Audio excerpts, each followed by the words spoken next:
Bienvenidos a Pensamiento Libre, programa de la Universidad Iberoamericana Puebla. El día de hoy abordaremos el tema de las lecciones de la Revolución. Para hablarnos de este importante tema nos acompaña el doctor Ilan Semo, historiador, especialista justamente en la Revolución. Comenzamos.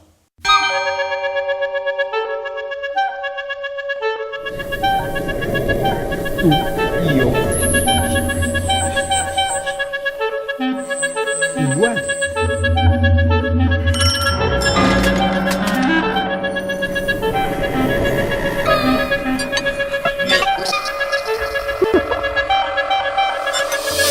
Todos igual.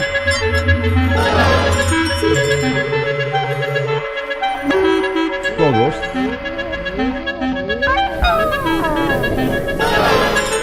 igual.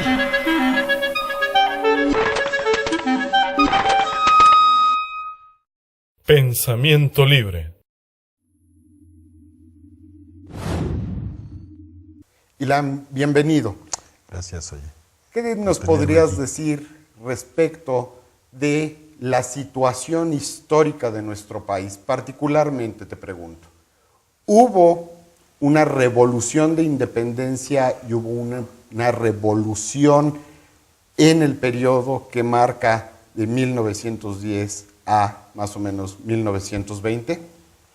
Bueno, mira, la pregunta es totalmente justificada, porque hace todavía 10 años, cuando campeaba la historia oficial, la idea misma de poner en cuestionamiento el concepto de revolución para describir esos fenómenos era casi un tabú.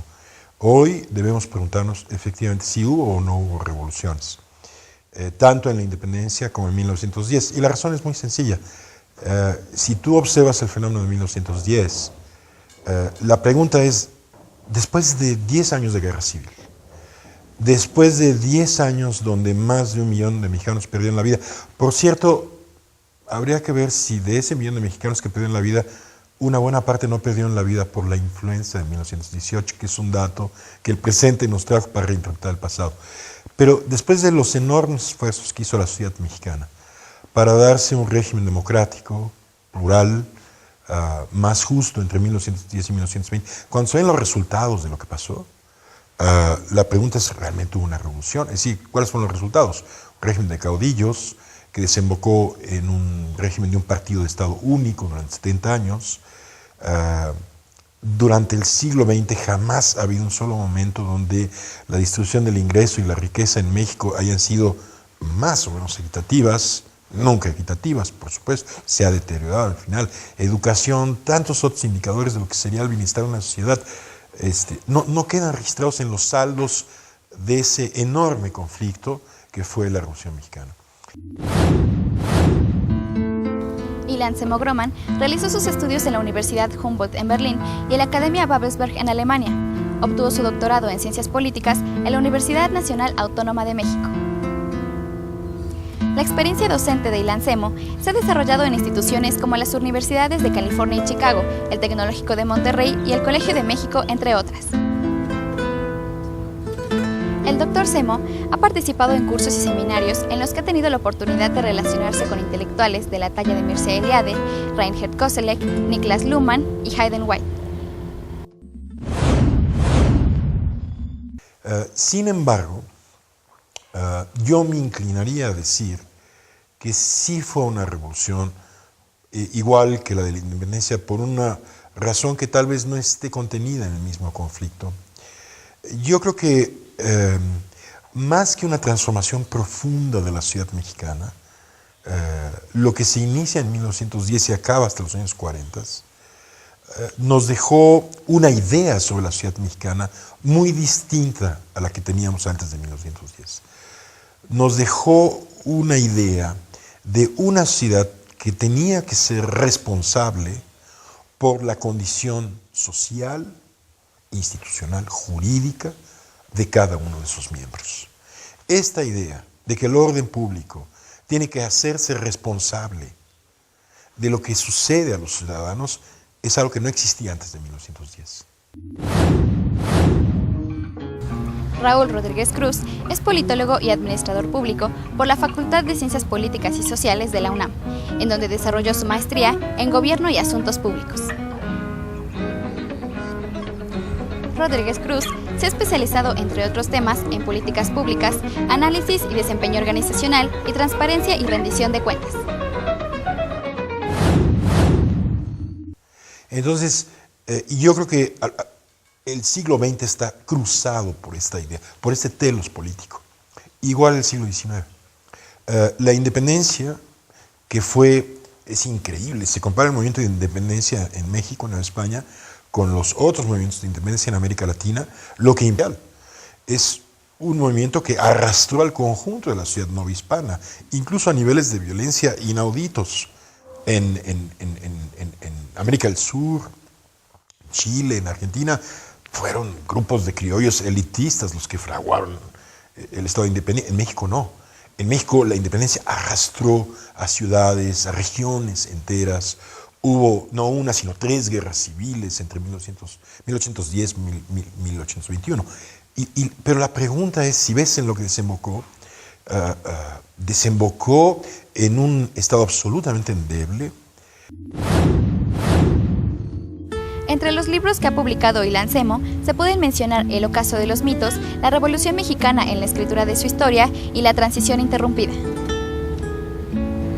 El Dr. Semo fue coordinador de posgrado en el Departamento de Historia de la Universidad Iberoamericana Ciudad de México y director del programa Historia Cultural, auspiciado por la Fundación Rockefeller en la misma institución. El Dr. Ilan Semo fue director de la revista El Buscón, editorialista y ensayista de periódicos como La Jornada, El Universal y Excelsior. Actualmente es director de la revista Fractal y profesor del Departamento de Historia de la Universidad Iberoamericana. Tan endeble que durante 40 años, prácticamente, hasta 1857 y después más, las grandes potencias internacionales creían que aquí no se había fraguado una nación, punto. Tenemos 8 intentos antes de 1863 de convertir a México al orden, ocuparlo a través de grandes potencias coloniales, y ni hablar lo que hicieron los franceses y los austriacos a partir de 1863, que llegan a la idea de que aquí puede haber una extensión de 2 imperios europeos coaligados. Entonces hubo realmente una revolución. Incluso si se le ve desde el punto de vista del reordenamiento social, es muy cuestionable. Pero pasa un poco lo mismo con la Revolución Mexicana. Lo que sí dejó el conflicto que llamamos por la independencia, dejó una idea sobre la nación que fraguó el orden subjetivo, simbólico, afectivo, identitario de esta sociedad, que nunca cejó de querer darse el orden de un Estado-nación en los primeros 50 años de su existencia, bajo condiciones terriblemente difíciles, porque en las grandes potencias del siglo XIX está absolutamente asentada la convicción, sobre todo después del conflicto de 1848 con Estados Unidos, donde se pierde la mitad del territorio, de que esto no acababa en un Estado-nación independiente. Entonces se veía con tentación el territorio mexicano. No hay que olvidar que el siglo XIX es un siglo de grandes potencias coloniales. Y la gran pregunta para los europeos es si tomamos la India, si nos expandimos en los países del cercano oriente, ¿por qué no ahí? Y aquí encontraron en 1867 un alto definitivo. México fue al siglo XIX lo que Vietnam al siglo XX. Una lección para las grandes potencias europeas, como nunca la habían tenido en el mundo colonial. Nunca más una potencia europea, desde 1867 hasta la fecha, intentó pisar estos territorios por la vía de las armas. Se expandieron económicamente, se expandieron culturalmente, incluso en términos imperiales, si tú quieres, pero la idea de que esto podía perder su independencia para formar parte de uno de los órdenes coloniales terminó en 1867. La experiencia docente de Raúl Rodríguez se ha desarrollado en la Universidad Nacional Autónoma de México, en la Universidad Iberoamericana Puebla y en el Colegio Nacional de Ciencias Políticas y Administración Pública, entre otras. Rodríguez Cruz fue coordinador del libro Un gobierno cercano al ciudadano, Servicios Públicos y Transparencia en Puebla. Es articulista del periódico La Jornada de Oriente y colaborador de la revista Zócalo.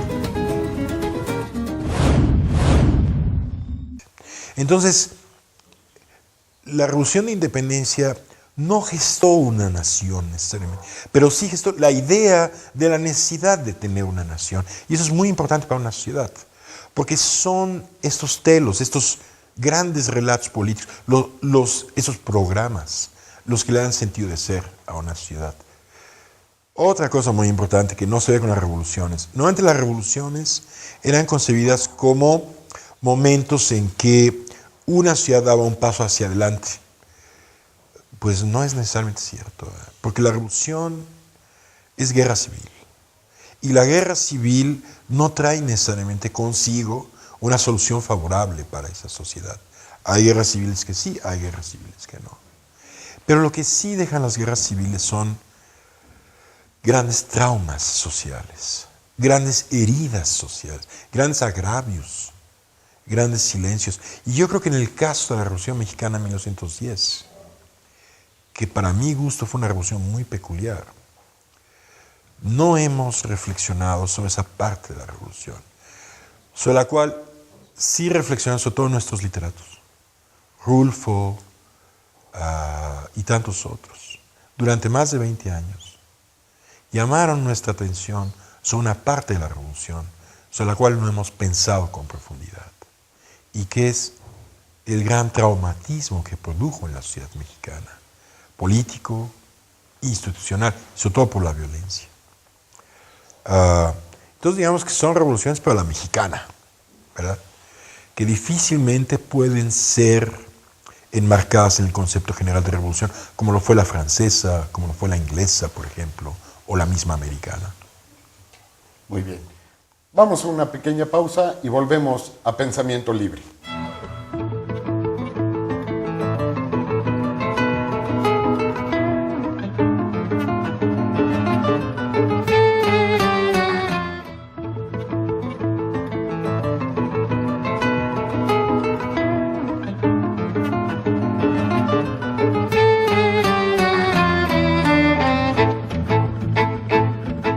Gracias por continuar en Pensamiento Libre. Seguimos en esta interesante charla con nuestro invitado, Ilan Semo, historiador, especialista en temas de la revolución. Ilan, nos comentabas hace un momento sobre los saldos que dejan las revoluciones, una ruptura del tejido social, una fuerte descomposición en términos también de valores, pero sobre todo saldos y pendientes en términos de la violencia generada en las revoluciones. ¿Esto es una regla o es una situación particularmente en la experiencia histórica mexicana? Es excelente tu pregunta. Yo estoy llegando a la conclusión de que es algo que va mucho más allá de la Revolución Mexicana. Si observamos la Revolución Francesa, tan solo 3 años después de que las ideas de libertad, igualdad, derechos humanos, inspiraron a quienes derribaron a la monarquía, Robespierre y sus colegas instauraron un régimen de terror que acabó violentamente con las aspiraciones mismas de la revolución. Las aspiraciones de libertad, igualdad, pluralidad que tenía la Revolución Francesa. Si observas la Revolución Inglesa de Cromwell, eso fue una violencia que se continuó durante 30 años aproximadamente. Ni hablar de la Revolución Rusa. La Revolución Rusa es una auténtica tragedia para el pueblo ruso. Pues, ¿no? Ahí fue mucho más violento todavía que en el caso francés o en el caso mexicano, porque ahí, en el caso ruso, la revolución produjo un tipo de guerra donde las poblaciones civiles eran tomadas como rehenes por los partidos en conflicto de la revolución. Yo creo que por eso el concepto de revolución a finales del siglo XX está perdiendo ese carisma o ese carácter seductor que tuvo a lo largo del siglo XIX y principios del siglo XX. Hoy ya no se habla de revolución, para describir cambios que antes se le hubiera atribuido inmediatamente el concepto de revolución. Por ejemplo, la transición española, que acabó con el régimen franquista. Hace 40 años, los teóricos hubieran dicho, es una revolución política. Ya no se usó el concepto de revolución.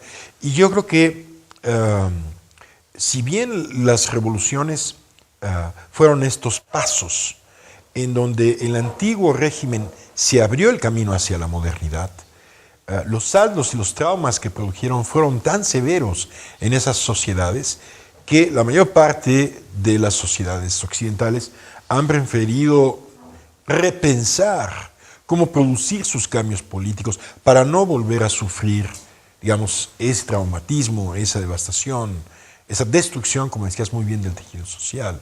Se le llama ahora transición, mutación. Incluso había en los años 70 la idea de revolución terciopelo para lo que pasó en Checoslovaquia, pero el concepto fue desechado. Entonces, ha habido una profunda reflexión sobre cómo lograr cambios que no dejen una estela de agravios tan dramática como la dejaron las revoluciones del siglo XIX y principios del siglo XX. Bueno, es el problema que tenemos en México, es decir, cómo hacer que todos estos cambios que se iniciaron desde los años 90 pues acaben en algo más o menos coherente, porque lo que sí habría que evitar a toda costa es volver por ese camino de la violencia endémica sobre la cual estaba, y de la valoración de la violencia, sobre la cual estaba constituido el concepto de revolución. Es preciso decir que hoy la violencia se ha convertido en un freno para el cambio. Esa es la verdad, la violencia entendida en términos sociales. Muy bien, retomaremos este tema, Ilan. Si fueras tan amable de recordarnos cuáles son los principales postulados de nuestra revolución en 1910 para poder avanzar en este interesante tema. Yo creo que la Revolución Mexicana es tan interesante y dejó en nuestra memoria una huella tan profunda como acto de memoria, porque contiene dos grandes utopías que, de haberse realizado, hubieran modificado totalmente lo que es este país. Una fue la utopía maderista. Madero estaba convencido que México podía transformarse en una sociedad regida por un orden democrático, donde la ley no fuese un mecanismo de maniobra y manipulación de quien ejercía la puesta en vigor de la ley, como se da hasta la fecha en el país, ¿verdad? Que no logramos constituir un Estado de Derecho, pues. Estado de Derecho es simplemente que la ley está por encima de los individuos que la ejercen. Eso es el Estado de Derecho. Se aplica a ellos mismos, sobre todo. Eso era la idea de Madero. Una economía basada, en el caso de Madero, sobre todo, en el orden de la empresarialidad, etc. Un régimen plural donde tuvieran cabida los más diversos partidos e ideologías, tuvieran expresión cabida. Desde el Partido Católico se le da el derecho a existir, en 1911, también a los socialistas, a los anarquistas. Eso queda clausurado con el golpe de Estado de Huerta en 1913. El único golpe de Estado, técnico, pero fatal, que se dio en este país. Y la otra gran utopía es la de Emiliano Zapata. Para Emiliano Zapata, el gran enemigo es el Estado central. Esa burocracia que ya para 1910 se había apropiado de los hilos fundamentales de la reproducción, no de la economía, sino de la vida del país, en términos culturales, en términos de su lenguaje. El plan de Ayala, que es un plan que solo contiene reivindicaciones con respecto a la tierra, porque Zapata no se andaba con rodeos. Zapata es el único de los líderes de la revolución que cumplió su palabra cabalmente. Él convocó a los campesinos a pelear por la tierra y en el primer momento que pudo, les entregó la tierra, inmediatamente. Solo en Morelos, entre 1910 y 1920, hubo distribuciones de tierras, y aquí en Puebla, precisamente en donde hace frontera con Morelos. Pero el cosmos, la visión del mundo de Zapata y el zapatismo van mucho más allá del Plan de Ayala. Es la idea de recuperar el conjunto de la vida para la soberanía de los pueblos. Es interesante qué es lo que entendía por pueblo Zapata, porque no entendía esa idea demagógica que hoy leemos en los periódicos del pueblo, ¿verdad? Que muchos de nuestros políticos aluden a él de una manera absolutamente retórica. No, para Zapata es el pequeño pueblecito, el pueblecito que nosotros conocemos, ¿no? Que son esos vecinos y esos ciudadanos que despliegan su vida allí y todo su cosmos está encerrado ahí. Lo que la gente llama aquí mi tierra. Ese es el pueblo de Zapata, al lugar donde yo pertenezco. El zapatismo se opone a la utopía maderista. No es para nada un colectivismo, para nada. Porque toda la idea de Zapata está basada sobre la propiedad privada, sobre la tierra. Pero sí es la idea de la reconstitución del orden de la comunidad. Una cosa es el comunitarismo, otra cosa es la comunidad. Y es una comunidad de propietarios individuales de tierra que entran libremente en un pacto comunitario. Entonces, es la idea de recuperar el lenguaje, el agua, la educación. El zapatismo es un movimiento que se da en la zona donde se habla náhuatl. No hay que olvidar que el positivismo del siglo XIX, el liberalismo significó arrasar con todos los lenguajes diferentes al español. Aquí hubo un lingüicidio. Suena fuerte la palabra, ¿verdad? Pero en 1810 había un centenar de lenguas, de idiomas. Y lo que hizo el Estado moderno, sobre todo el liberal, fue la idea de castellanizar como acto de progreso. No es más que el encubrimiento de arrasar con una diversidad lingüística. El Plan de Ayala se escribió en español, pero se decía en los idiomas de Morelos. Recuperar la ley.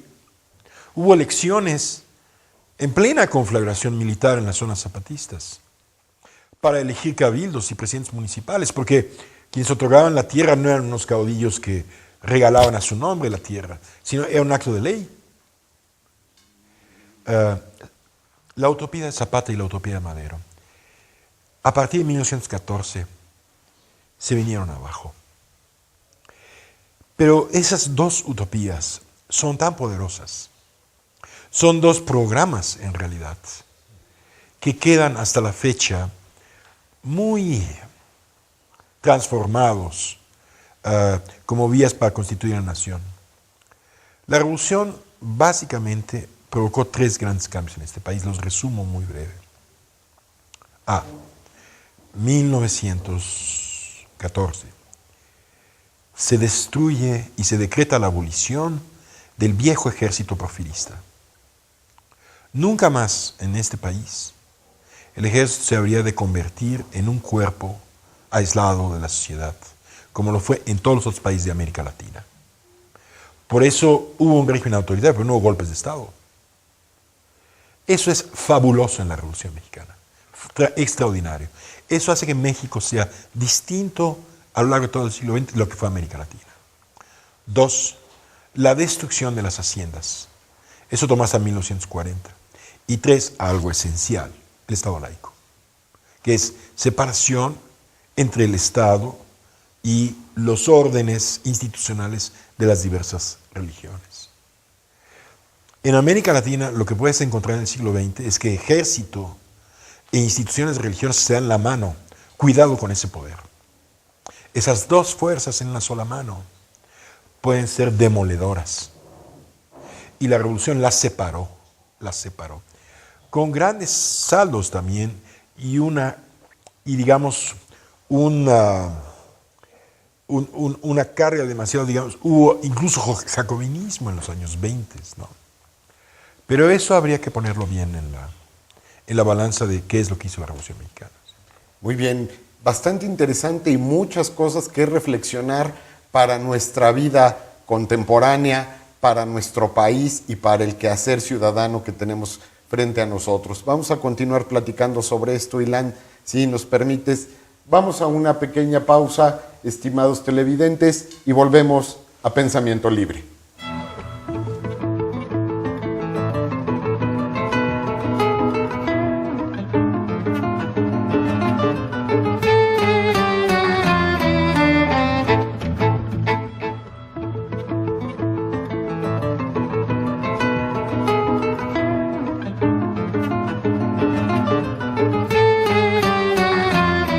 Volvemos a Pensamiento Libre con nuestro invitado, Ilan Semo. Ilan, estábamos platicando sobre la Revolución Mexicana, particularmente antes de nuestro corte. Nos diste un puntual panorama sobre los postulados de esta revolución. Ahora la pregunta es la siguiente. ¿Cuáles son las lecciones que hemos aprendido y cuáles no hemos aprendido en los siguientes términos? ¿Aprendemos como individuos en nuestra calidad de ciudadanos? ¿La clase política mexicana ha aprendido o no ha aprendido de la Revolución Mexicana y sus consecuencias posteriores? ¿Las propias instituciones, hay esta memoria histórica? ¿Somos aprendices y conocedores de nuestra historia en términos generales, Ilan? Desgraciadamente no. Y el problema es que tenemos mucha facilidad para suprimir la memoria. No solo para olvidar, sino para algo más grave. Sino desplazar, suprimir, quitar de nuestra visión las condiciones que han hecho que lleguemos hasta aquí, hasta el siglo XXI, como hemos llegado. A ver, en primer lugar, lo que impresiona mucho, tanto en 1810 como en 1910, es la participación de la sociedad. En ambos casos, una buena parte de la sociedad se entregó con muchísima generosidad a la idea de que este país podía ser mucho mejor, en ambos casos.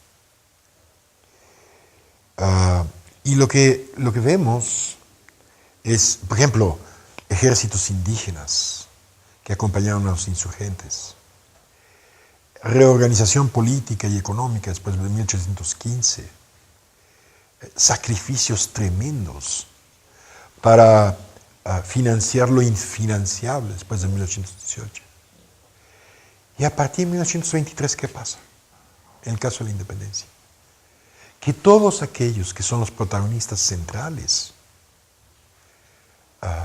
de la independencia no quedan representados en los primeros gobiernos del país independiente, en la élite que resume la política del México independiente.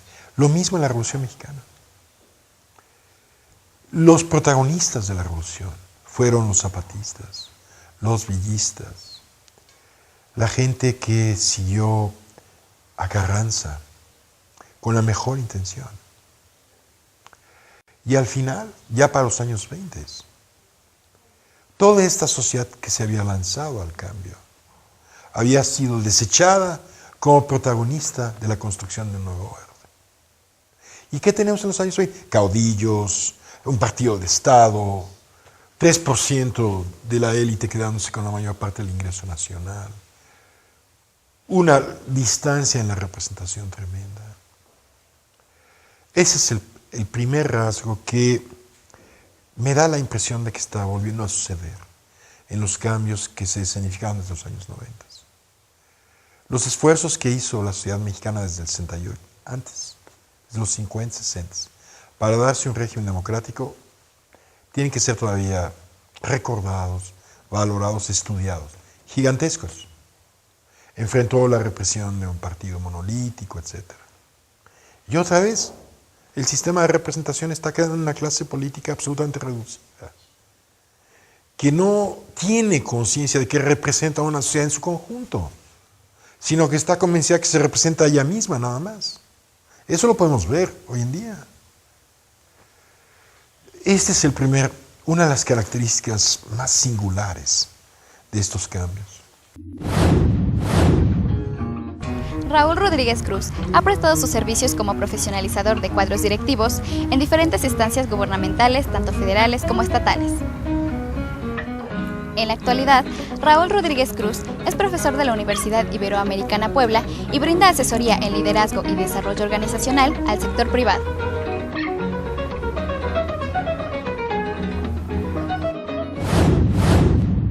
Perdón que te interrumpa. No, sí. Entonces, en estos términos, podríamos estar hablando que uno de los pendientes que todavía tenemos heredados de la revolución es lo que llamaríamos un liderazgo puro en términos ciudadanos, dejando de lado estos liderazgos un tanto, como bien decías, basados en el caudillismo, pero también liderazgos basados en la personalidad autocrática. Definitivamente. Y yo junto a la palabra de liderazgo sí pensaría en la palabra representación. Es decir, crear formas de representación que respondan a lo que fue el proceso. Y mira, si en el mundo de la representación, la política, los medios de comunicación, no aparece en nuestra sociedad y solo aparece una pequeña franja de la misma sociedad política, se va a crear el mismo vacío entre el orden político y la sociedad en su conjunto. Eso se va a repetir. Y cuando eso sucede en México, las soluciones pueden ser no necesariamente muy logradas. Esa es la otra cosa de la que hay que hablar. Hay que estar muy conscientes de que el tema de la libertad, el tema de las condiciones democráticas, plurales, está por encima de cualquier otro tema, porque es lo único que nos permitiría pensar en un nuevo tipo de sociedad. Y precisamente yo diría que ahora lo que comenzó como la promesa de una transición democrática, acabó tan solo en una alternancia.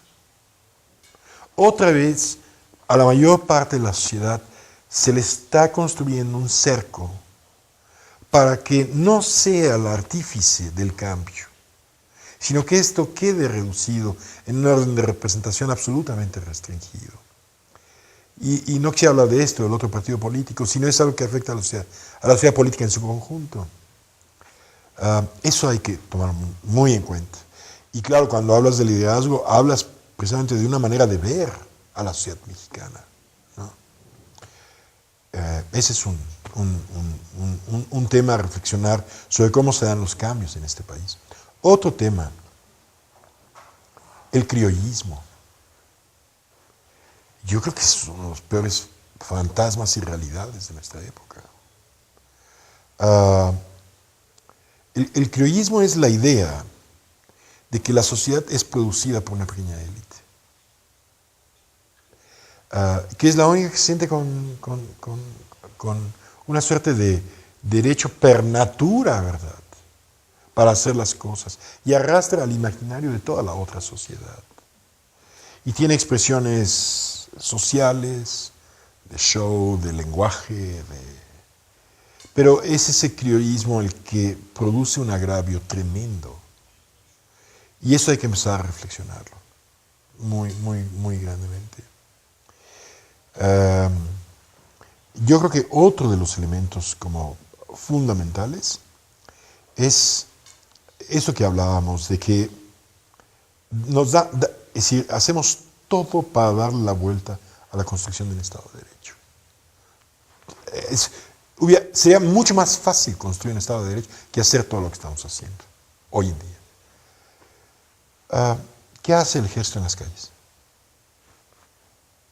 ¿Qué hace el ejército? ¿Será parte de ese simbolismo que mencionabas al inicio del programa? Sí. ¿Qué hace el ejército en las calles hoy en día? Es decir, llevamos 100 años con esta historia y una constitución que te dice que eso es una situación que degrada mucho toda la institucionalidad del país, ¿verdad? Porque tiene efectos terribles. El ejército tiene que ser ocupado en estado de excepción que nadie ha declarado para luchar contra el narcotráfico y todo esto, ¿no? Pero tiene que haber maneras en que esa sociedad se las arregle para encontrar una vía a dar una solución a la cuestión de la seguridad que no pase por la restricción de las libertades a tal grado, porque eso sí puede. A ver, mételos otra vez a los cuarteles, etcétera, ¿no? Esas tres cosas para mí son fundamentales ¿no? Es decir, la idea de cuando nos sentimos amenazados por la inestabilidad, hay una mano entre dura y entre menos dura o entre menos blanda que dice, yo tengo la solución. No hay que volver por ese camino. Como parte de ese camino, y te comentaba, este simbolismo, entonces seguimos manteniendo de la revolución a nuestros días a través del ejército, lejos del simbolismo de la protección, de la seguridad ciudadana, institucional, territorial. Estamos presenciando o manteniendo, corrijo, ese símbolo del ejército como la fuerza y el miedo. Así es. Llamemos la mentalidad autoritaria. Que está en digo, eso no está solo en los políticos. Sería absolutamente injusto atribuírselo al orden político. Eso está en toda la sociedad mexicana. Desde la familia hasta la manera en cómo se organiza una clase, hasta la manera en cómo se ordena la pantalla de televisión. Podríamos ver cómo las pantallas tienen un diseño autoritario para mi gusto. Y es una mentalidad que es previa a la manera en cómo somos. Pero si no reflexionamos sobre ella, si no la estudiamos, si no la denunciamos, es algo que hay que denunciar, no vamos a salir de esto. Hablando en nuestro programa de estas lecciones que nos dejan las revoluciones, pero no solo las revoluciones en nuestro país, Ilan, sino toda nuestra historia, con esto último que acabas de comentar, ¿vale la pena recobrar, redimensionar y revisar el origen del imperio que fue el México prehispánico y explicar parte de los comportamientos y los valores que tenemos actualmente? Esta lógica piramidal, vertical, rígida del poder político y evidentemente su relación con la sociedad civil, ahí encontramos mucho de este origen. Mira, no, sí hay que conocer la historia, pero no hay que ser historicistas. Es decir, yo creo que una cosa es hacernos la pregunta de cómo hemos llegado hasta acá, y otra cosa es hipertrofiar la idea del pasado para decir que somos como somos por la manera en cómo hemos sido. Hay sociedades que han cambiado en 10 años.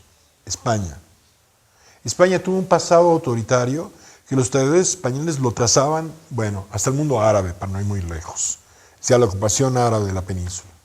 Y mira, en 10 años se dieron un régimen democrático, plural, funcional, con Estado de Derecho. Tienen problemas económicos y lo que tú quieras, pero fue rapidísimo. Todo el Mediterráneo en su conjunto. Brasil está saliendo del problema, ¿no? Está saliendo en 15 años del problema. Y tiene un pasado distinto al nuestro, pero igual de autoritario que el nuestro, por otras razones, ¿verdad? Claro que la historia nos impone límites, pero son muchos menores de lo que creemos. Y es preciso reflexionar sobre esos límites para convertirla en un patrimonio, no en una carga. Si hoy vemos que el desarrollo de los cambios que se dieron en los años 90 hacia la democracia tiene una involución, no hay que atribuirlo a una historia que viene de 1000 años, sino a la forma en cómo hemos hecho la historia del tiempo presente. El presente se hace en la historia del tiempo presente, no se hace 100 años ni 200 años atrás.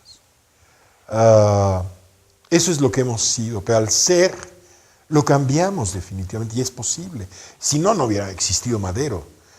Si Madero no hubiera creído que podía cambiar esto, Madero hubiera sido inconcebible. Zapata, los de antes del 68, es decir, en cierto momento hay que confiar en nuestra capacidad de cambiar en una sola generación las condiciones de nuestra existencia, y eso puede pasar.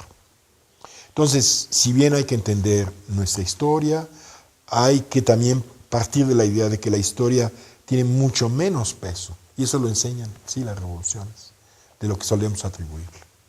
Muy bien, entonces, estamos a punto de ir a nuestra siguiente pausa, Ilan. Dejo en el tintero la siguiente pregunta.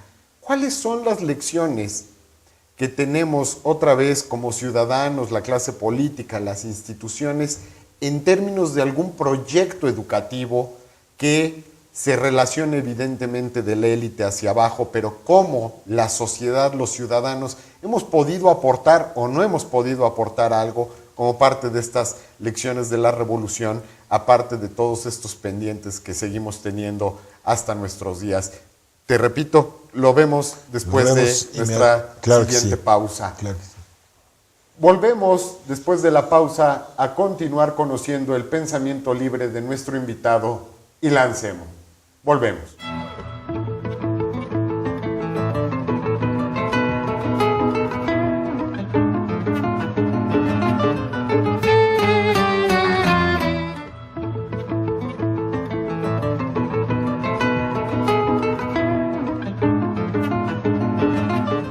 Estamos de regreso en Pensamiento Libre con nuestro invitado, Ilan Semo.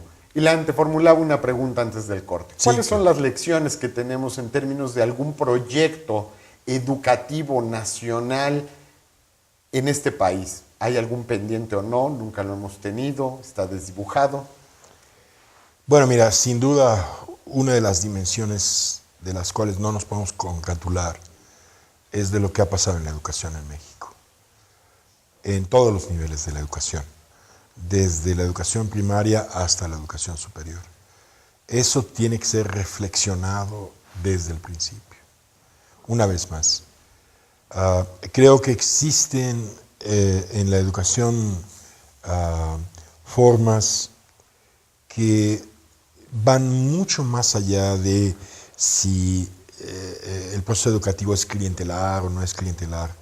Hay una relación que yo incluso llamaría a veces un poco perversa, es demasiado, pero absolutamente ineficiente y negativa entre quien enseña y quienes son los alumnos. Es increíble, en este país quien enseña acusa a los alumnos de ser como son, olvidándose de que él produce a los alumnos, ¿no? Hay una visión en el interior de lo que sucede en la clase, de esta mentalidad autoritaria que tiene que ser modificada totalmente. Tenemos que partir del hecho de que la educación debe ser vista como un patrimonio de la sociedad y no de unos cuantos. Hay hoy en día una desigualdad de acceso educativo que es más terrible de lo que había en los años 70 en México. Pocas universidades donde entra gente con muchos ingresos y se crean pirámides de selección y elección. Eso no puede ser de ninguna manera. Y entonces, a mí me parece eso mucho más grave que la crítica que se hace a las formas clientelares que a veces dominan la educación pública en México. Tanto es preciso basar el proceso educativo no en esa suerte de reproducción de conocimientos, sino en el principio de creatividad. Pero para eso se necesitan recursos no solo económicos, recursos culturales, recursos de energía. Un país que invierte 5% en su educación, de su Producto Bruto, está por debajo de Burundi, debajo de Burundi, digo, con todos los respetos para los burundises, ¿verdad? Es una locura, es sacrificando absolutamente todo un siglo. Entonces, en términos de financiamiento, en términos de concepción del estatuto que tiene quien enseña, y en términos del propósito de la educación, la relación entre quien pasa por una universidad y la red de trabajo está totalmente minada por las relaciones personales que tiene el alumno. No, la gente sale de las universidades, no tiene que trabajar, no porque no haya trabajo, sino porque esos accesos están cerrados por una sociedad que sigue funcionando clientelarmente. La reforma educativa pasa por una reforma de la sociedad. Creo que se intentó en los años 20 y quedó clausurado después en los años 30, pero eso es algo sobre lo cual hay que reflexionar. Sin eso no habrá cambio. Y no solo es invertir más en ciencia, es mucho más complicado. Es tocar los tejidos más profundos del proceso educativo. Sí. Muy bien. Ilan, estamos a punto de cerrar. ¿Cuáles serían tus conclusiones de las lecciones que todavía tenemos oportunidad de aprender emanadas de nuestras dos revoluciones, la de independencia y la de 1910? ¿Cuáles serían estas? Para resumirlo, muy brevemente. Yo creo que el concepto de revolución es un concepto del siglo XIX y del siglo XX. Sería muy difícil pensar en esa idea para el siglo XXI. A pesar de los cambios gigantescos que se requieren en la sociedad mexicana. El concepto de transición se quedó un poco deslavado porque quedó sumido en una suerte de estacionamiento político circular, así como las películas de los coches que no salen del estacionamiento nunca, ¿no? Y cuando quieren salir está el otro coche impidiéndoles la salida. Yo creo que necesitamos una ruptura civil, pacífica, con ese pasado, una ruptura con el pasado. Algo que nos haga pensar en la posibilidad de que en un tiempo muy breve, una generación, 10, 15 años, este país sea distinto. Y es posible. Si vemos el Mediterráneo, si vemos lo que pasó con los tigres asiáticos, si vemos lo que sucede en Brasil, tiene costos, tiene saldos. Se va a hacer de una manera singular, pero la generación que lo haga será la generación de este país. Tiene que pensar, sus ideas tienen que venir del futuro, no mucho del pasado. Entonces, la lección es un cambio de pensamiento partiendo de ahí. Exactamente. E invariablemente algo que nos señalabas tú durante este programa es también las acciones. Debemos de aprender a ser más congruentes entre nuestro pensamiento y la acción, ¿sí? Y bastante provocador, suena trillado, pero bastante provocador que en realidad las lecciones de la revolución deben de residir mucho más en la sociedad civil que en la sociedad política, ¿cierto? Ahí sí tienes. Es decir, ¿cómo lograr que sobreviva el motor básico de la sociedad en su conjunto?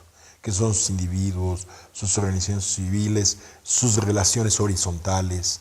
Eso es lo que hace que una sociedad se mueva. Y quedan engullidas por esta verticalidad que les da la sociedad política, inhibidas, ¿no? Y estamos viendo ese proceso de nuevo. Y entonces eso que acabas de decir es fundamental. Es decir, el espíritu de una sociedad viene de su sociedad civil. De ahí viene, ¿verdad? Y hay que crear los cambios para que eso se pueda expresar. Porque yo creo que el mundo civil mexicano tiene una enorme fuerza, una enorme inventiva, una enorme capacidad de decir, sí puedo sacrificarme por una serie de cosas. Claro, si los demás no lo hacen, ¿por qué lo va a hacer esa sociedad?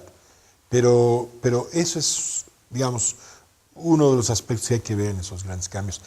La enorme capacidad de voluntad de cambio y de entrega que puede tener esa sociedad, ¿sí? No, y bastante importante para todos nuestros televidentes, para los pequeños que están cursando la primaria o la educación básica, para los universitarios y para todo el público en general. Muy importante esto que señalabas tú de dejar de ser o evitar ser historicistas, sí conocedores de la historia, pero me atrevo a interpretar tus palabras de la siguiente manera, para ser constructores de la historia. Porque es tradicionalmente como no nos asumimos ni los ciudadanos ni el conjunto de lo que llamamos sociedad civil. Esta idea todavía que nos permea hasta la fecha sobre que la construcción histórica en buena medida depende de la élite y de la élite política, cada vez más marcados por la élite económica, es una ruptura de este pensamiento, justamente de un pensamiento más libre, ¿no? Informado, enriquecedor, pero que lleve a una construcción mucho más amplia. Lo dijiste mucho mejor que yo. Listo, No, sí. ¿hay algo más Así que es. quieras agregar respecto a los pendientes que tenemos? Tenemos un minuto, Ilan. No, sí, resumiendo, es decir, la historia es una conversación entre los vivos sobre el pasado, pero para enriquecer nuestra posibilidad de actuar sobre el presente. Y tiene que ser hecha desde el presente hacia el pasado, no al revés. Hacer historia, no ser historicistas. Lo dijiste perfectamente. Muy bien. Muy bien. Pues para ustedes, estimados televidentes, escucharon a Ilan Semo. Aquí lo repito nuevamente, más que historicistas, constructores de la historia, habremos de aprender a ser propositivos, creativos, conocedores de nuestro pasado, pero siempre con la intención de incidir en nuestro presente. Ilan, muchísimas gracias por tus No, a ustedes, aportaciones a ti. y tu conocimiento tan lúcido al respecto. Bueno, muchas gracias por invitarme. Estimado público, ahí están las lecciones y los pendientes que tenemos frente a nosotros. Muchísimas gracias a nuestro invitado y gracias a ustedes por sintonizarnos.